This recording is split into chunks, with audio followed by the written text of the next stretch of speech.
رہنے سے کیا فائدہ ہوتا ہے، نقاب کے اندر کیوں؟ تو اس پر نے بہت اچھے جواب دیے. انہوں نے 2 چاکلیٹ جیب سے نکالا، ایک چاکلیٹ کا ریپر نکال دیا اور دوسرا چاکلیٹ کا ریپر نہیں نکالا، اس کے اوپر کور نہیں نکالا، اور دونوں کو زمین پر پھینک دیا اور اس نان مسلم بھائی سے کہا اٹھاؤ. 2 میں نے پھینکے چاکلیٹ، ایک کا ریپر نکال کے کور نکال کے اور دوسرا بالکل پاک کور کے ساتھ پھینکا اور کہا اٹھاؤ چاکلیٹ کو. تو obviously کون سے چاکلیٹ اٹھائیں گے ہمارا؟ جس پر ریپر ہوگا نا. جس کو ریپر نہیں ہے، جس پر پلاسٹک نہیں، اٹھائیں گے اس کو؟ نہیں اٹھائیں گے. کیوں؟ اس لیے کہ اس کے اندر غلاظت لگ چکی ہوں گی. تو اس دوران نے ہی جواب دیا کہ اسلام نے ایسے ہی کور کے اندر رہ کے، جیسے تم نے چاکلیٹ جو کور میں نہیں اٹھایا، ایسے ہی اسلام نے وہ مقام دیا ہے. اگر اپنے آپ کو کور کر کے رکھیں گے، اپنے اوپر چادر ڈالیں گے، اللہ اس کی حفاظت کرے گا اور اللہ تبارک و تعالی لوگوں کے اندر نظر میں اس کی عزت و مقام کو کیا کر دے گا؟ بلند و بالا کر دے گا.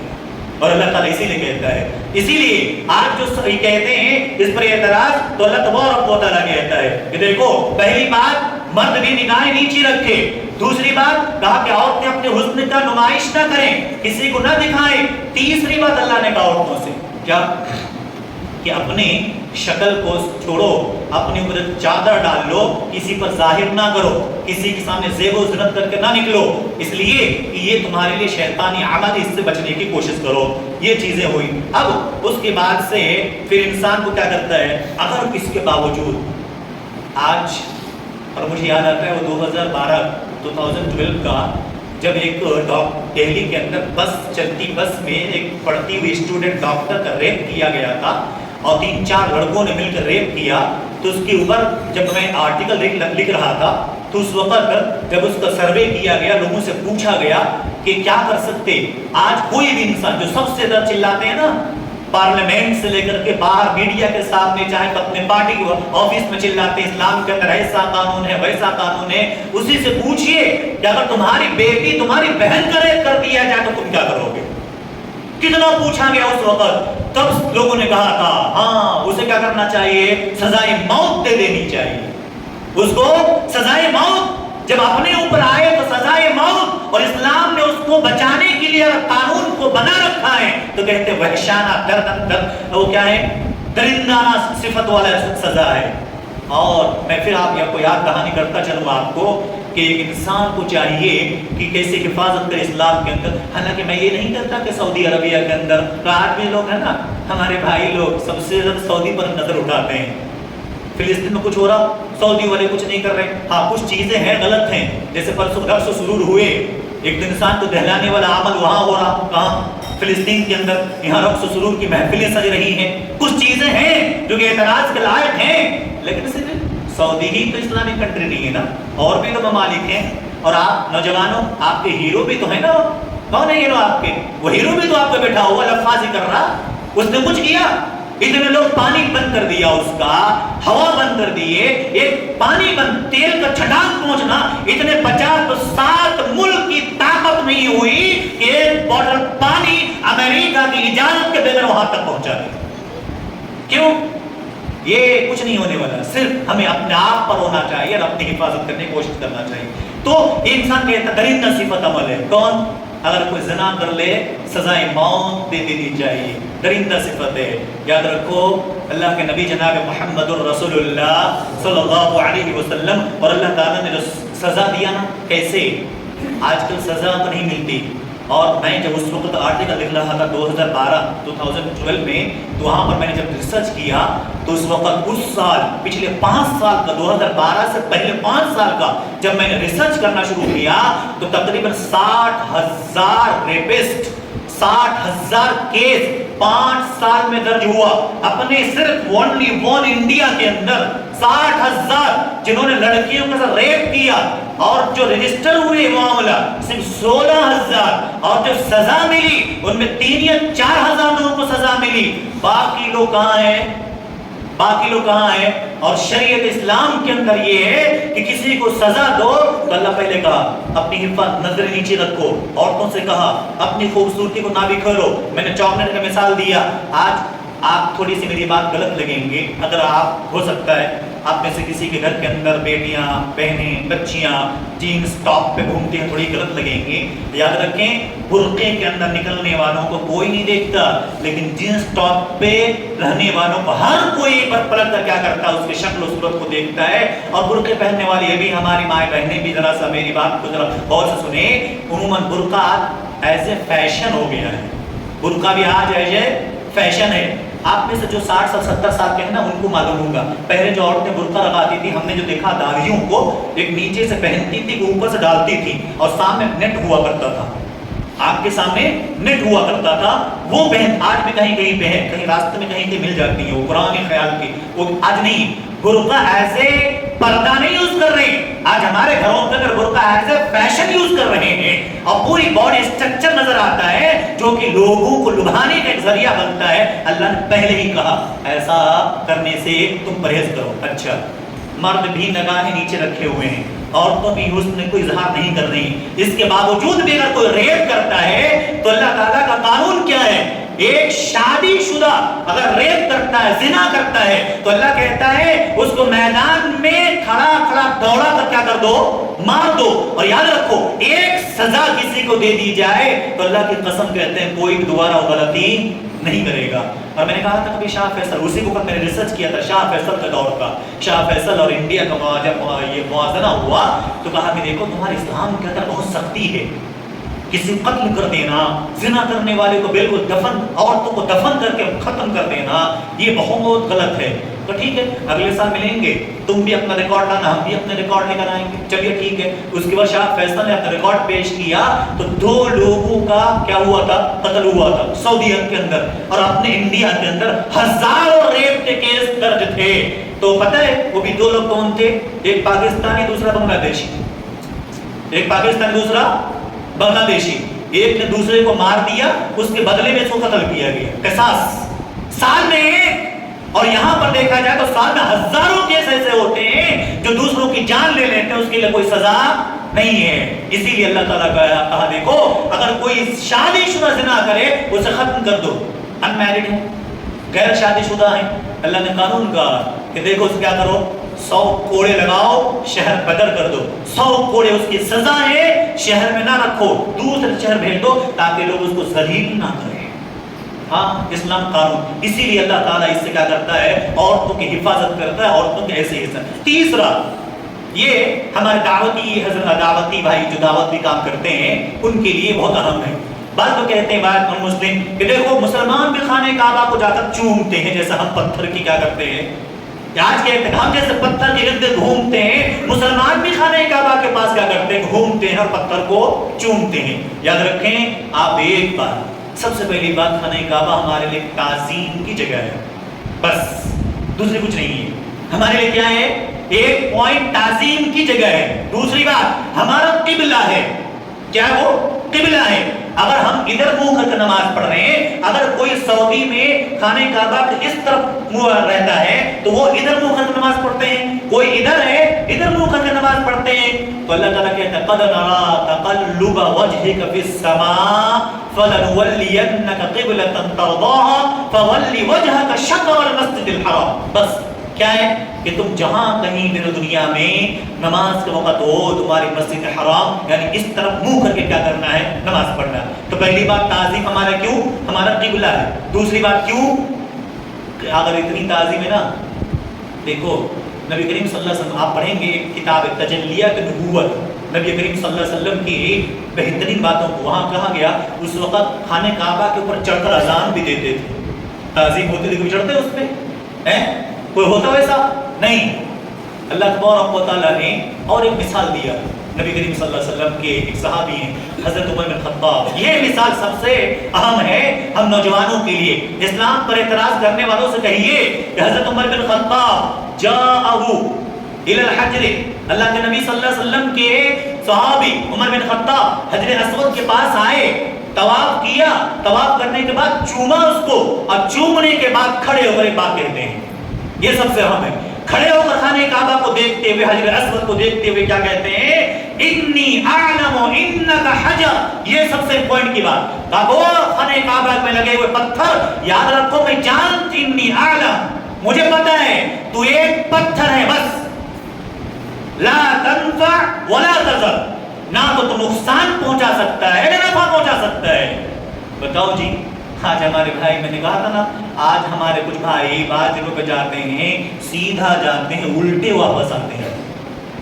دیکھا کہ نہیں دیکھا ہے؟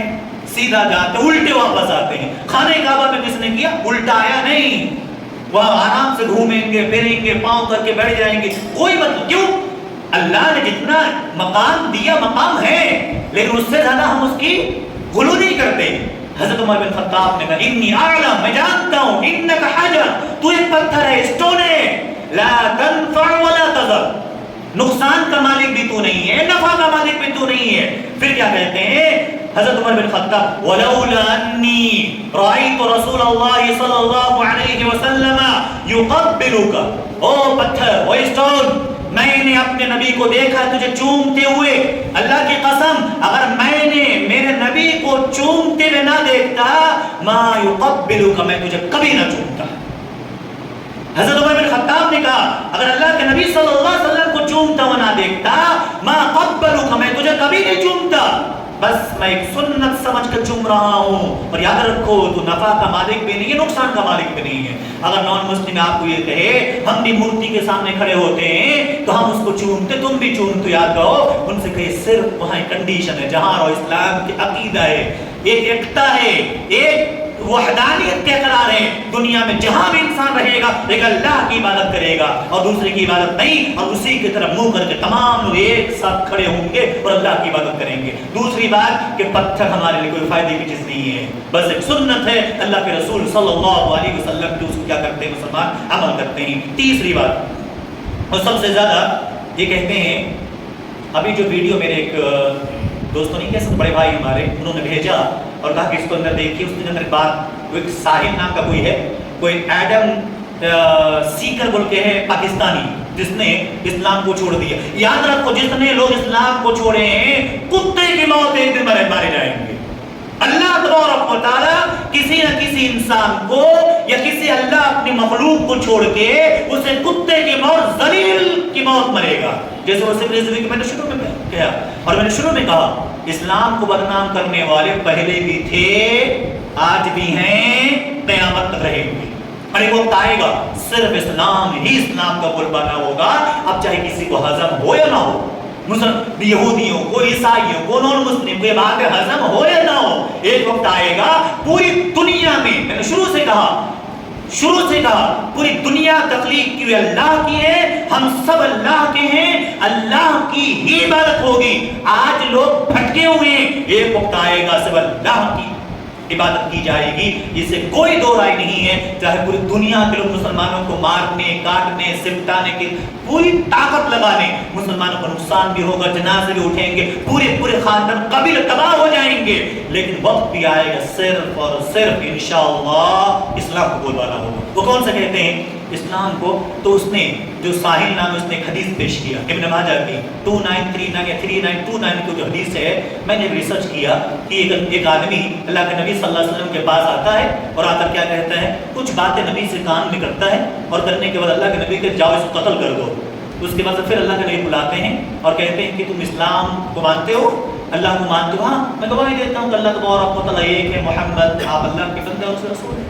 اللہ کے نبی نے چھوڑ دو اس کو۔ تو اس سے اس نے سوال کیا، اس کا مطلب مسلمان اگر نہ ہو تو اسے قتل کر دو، مسلمان اگر کوئی نہ ہو تو اسے قتل کر دو۔ یاد رکھو یہ چیز اللہ کے نبی صلی اللہ علیہ وسلم کے ساتھ خاص تھی کہ اللہ کے نبی دل کی باتوں کو بھی اللہ تبارک و تعالیٰ کسی کے دل کی بات کو کیا کرتا تھا؟ بتاتا تھا۔ جیسے آپ نے وہ حدیث سنا ہوگا، اللہ کے نبی چل رہے ہیں، قبر میں عذاب دی جا رہی ہے، اللہ کے نبی کو معلوم ہوا، کسی انسان کو معلوم ہوا تھا، وہاں اس کے گھر والوں کو معلوم ہوا نہیں نا، صحابہ کو معلوم نہیں ہوا، نبی علیہ السلام کو معلوم پڑا تو کچھ چیزیں نبی کو بتائی جاتی ہے۔